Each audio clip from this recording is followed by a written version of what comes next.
Olá, tudo bem? Saudamos o Sol, saudamos a Lua, saudamos o triângulo e saudamos a cruz.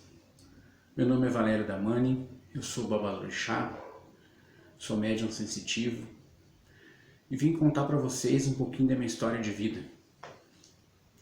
Eu sou de Porto Alegre. Tá?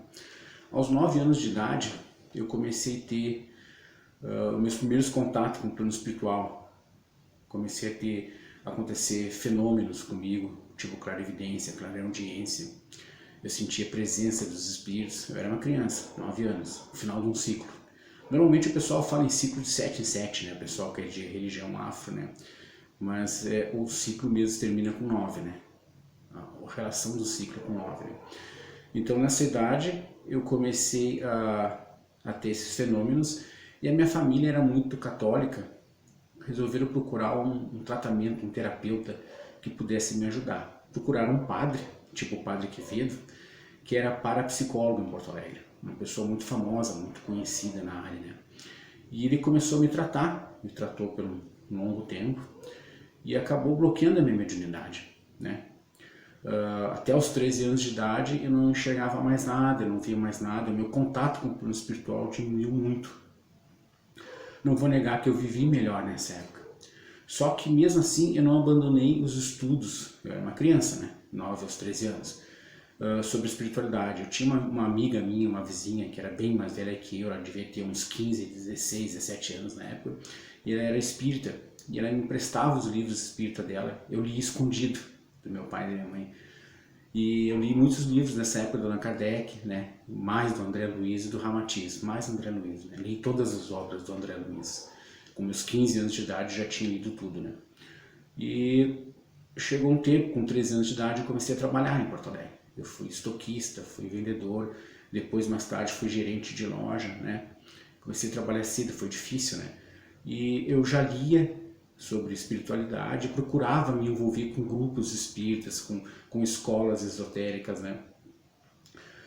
Comecei a frequentar o espiritismo e um dia uma senhora que era uma médium no centro onde eu ia, né? Trabalhava no centro, eu só fazia evangelização, né? Eu não trabalhava, essa senhora trabalhava, né? Ela chegou e falou para mim: meu irmãozinho, o teu lugar não é aqui. Eu me choquei, né? Eu disse: como não? Ela disse: não, tu não é espírita, tu é de religião afro, procura uma terreira de Umbanda, um centro de Umbanda, ela disse, né?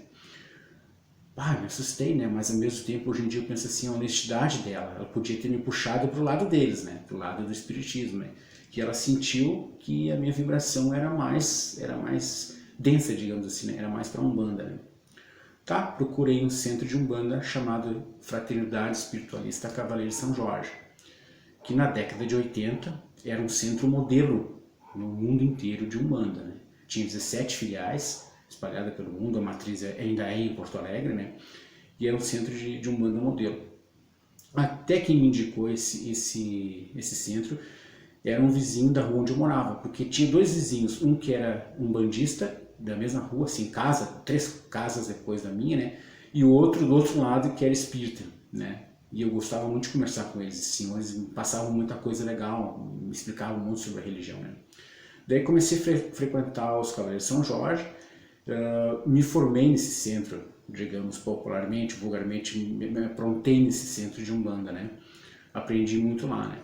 E fui me dedicando ao estudo de outras escolas esotéricas, né? Eu fui frequentando os grupos tipo a Teosofia, eu frequentava a Raja Yoga, né? A Brahma Kumaris em Porto Alegre, uma escola de Raja Yoga, né? Frequentava o movimento Hare Krishna, frequentava a loja teosófica, frequentava o círculo esotérico da Comendo Pensamento, núcleo de Porto Alegre, porque a matriz é em São Paulo, né? Frequentava o Colégio dos Magos, frequentava todas as Rosacruz que tem no Brasil e fora, eu tive contato, né? Na época, as de fora, as que eram fora do país, por correspondência, porque não tinha internet como tem hoje, a gente não tinha facilidade, não tinha computador, né? Mas eu estudava, né? Eu escrevia cartas, eu recebia cartas. Hoje é engraçado dizer, aprendeu por correspondência. Mas naquela época o ensino dessas escolas secretas, esotéricas, era muito sério, né? Não é como é hoje, assim, aberto, né? Era mais fechado, e a gente aprendia muito ritual, muita coisa séria, né? Foi que eu dos 29, 30 anos eu parei de trabalhar no comércio, parei de trabalhar na vida normal, né? No trabalho normal. E comecei a atender com banda, eu atendia incorporado, às vezes mediunizado, né? E botava carta e tarô. Só que eu comecei a fazer sessões, né, de umbanda uma vez por semana, né? E comecei a me carregar muito, sentia que não fazia bem aqui. E chegou um ponto de eu ter que entrar para a nação, para o Batuque, aqui do Rio Grande do Sul. Foi onde uma pessoa, eu vim morar em Caxias, né? E uma pessoa daqui de Caxias, que é meu irmão de santo hoje, me indicou a casa de uma senhora, Maitaia de Chapana Jubitiú, que eu sou de Jejexá, em Porto Alegre. E eu fui visitar ela, fui consultar, e ela disse, ó, meu filho, tu precisa da nação. E eu não queria nação, porque eu ouvia falar muito mal do Batuque, né? Caso sacrifício de animais, dos rituais, tudo, né? Aquele preconceito que todo mundo tem sem conhecer, né? Porque quando a pessoa conhece alguma coisa, ela pode falar certo ou errado, mas se ela não conhece, só porque ouviu falar, não quer dizer, né? Daí entrei para a nação, me iniciei com ela e me aprontei com ela. Fiz toda a nação, tem todos os orixás de Bará, Oxalá, do Lodê, da rua, tem Lodê, o Avacã, eu tenho a Timboá, né? Eu tenho todos os orixás dentro de casa, né? Tem todos os opés, né? Que é necessário, todas as facas que são necessárias para o ritual, né? É completo a minha nação, né? E depois que eu fui para a nação, a minha vida mudou muito, materialmente para melhor, né? Eu comecei a entender mais, eu comecei a ter mais firmeza no contato com o plano espiritual, porque quando eu era só de umbanda, eu dizia brincando, tipo assim, na época minha cabeça era no aeroporto, né? Pista 1 desse Pai Joaquim, pista 2 Ubirajara, pista 3 Tupinambá, pista 4 Tranca-Rua, e assim era. Então a gente, quando é só de umbanda, a gente fica, dependendo também da pessoa, não é uma regra geral, né? Fica muito vulnerável a qualquer tipo de energia, né? Já a nação é tipo candomblé, te fecha com uma coisa só. A nação, principalmente, tu tem teu orixá de cabeça, de corpo, de perna e as passagens e deu, né? Teve outro fato interessante que eu lembrei agora. Com 23 anos de idade, eu sofri um acidente. Quebrei todo o lado direito do corpo, né? Tem cicatriz aqui hoje, né? E esse acidente eu tinha sido avisado uns dias antes por várias entidades. Os espíritos chegavam e me diziam, ó, tu não deve viajar. Eu fui pra praia e me acidentei na praia, né? A tua vida vai mudar a partir daquilo, não vai ser bom, né? O que vai acontecer, tu vai ficar com sequelas graves, né? E eu não vi. E daí tinha um preto velho, que é meu preto velho, o Pai Joaquim de Aruanda. Ele apareceu em sonho, depois ele apareceu, a energia, o espírito apareceu e falou pra mim não ir, e eu fui pra praia. E me aconteceu o que aconteceu, né? Que eu me quebrei todo. Daí naquela época eu me dei conta, tipo assim, eu conheço, tem um monte de teoria, né? Que é o que todo mundo faz hoje em dia, a maior parte, né? Tem teoria e não tem prática. Eu pensei, eu tenho que partir para a prática, eu já tenho teoria demais, né? Eu tenho que assimilar isso, eu tenho que pegar e começar a praticar as coisas que eu já li, né? E que eles me falam, né? Tá, isso foi com 23 anos. Voltando para a nação. Faz 26 anos que eu sou babalorixá de nação, né? Depois que eu fiz a nação, eu continuei me aperfeiçoando, eu fiz curso de psicoterapia reencarnacionista, eu fiz o nível 1, 2, 3 e o mestrado em Reiki, né? E eu continuo sempre estudando. Algumas escolas esotéricas eu fiquei, outras eu parei porque não tinha mais tempo para tudo, né? Para acimar tudo, né? E no ano de 2010, depois de mais de 30 anos trabalhando com banda, eu parei de trabalhar com banda. Eu disse, ó, eu trabalho com banda, quimbanda e nação. Então chegou na hora de eu ter um caminho só, para me direcionar minha força para uma coisa só e potencializar aquilo, ser mais forte, poder atender melhor, poder trabalhar melhor. Nada contra Umbanda, nada contra Quimbanda, a maior parte das pessoas aqui no Sul, pelo menos, praticam as três. Mas em 2010, em setembro de 2010, eu parei de trabalhar com Umbanda. Eu tenho hoje a nação, como eu falei, eu jogo búzios, né? Tenho os Exus assentados, que são 2 casais de Exu, que a minha mãe de santa assentou, então tá ali, é sagrado, né? Não tem como mexer nisso, né? E não faço mais sessão. Eu jogo búzios, né?